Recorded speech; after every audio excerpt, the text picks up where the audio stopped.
আমাদেরকে বিপদে ফেলা দরকার কি?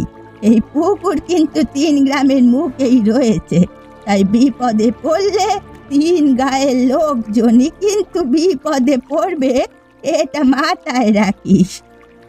একটা কাজ করো, সবাই সবার বাড়িতে ফিরে যাও, ওটাকে ওটার মতোই থাকতে দাও। চলো চলো, আর দেরি করো না। আচ্ছা বলতো রবি, ওই পুকুরের মধ্যে চকচকে আলোটা কিসে? আমার তো মনে হচ্ছে ওখানে দারুণ খেলনা রয়েছে। আরে না রে, আমার বাবা বলেছে ওখানে হয়তো লোকানো কোনো গুপ্তধন রয়েছে। আমার বাবা যদি সুযোগ পায় তাহলে ওই গুপ্তধন নিজেই তুলে আনবে, দেখে নিস।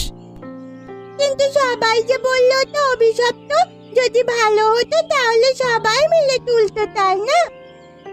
কেউ তো আর সঠিকভাবে জানে না, এই কারণেই কেউ কেউ অভিশপ্ত বলছে। একটা কাজ করি, চল তুই আর আমি মিলে ওই পুকুর থেকে ওটা উঠাই। পাগল নাকি তুই? আমরা দুজনে মিলে পারবো নাকি? যদি ওটা কোনো অভিশপ্ত কিছু হয় তাহলে আমাদের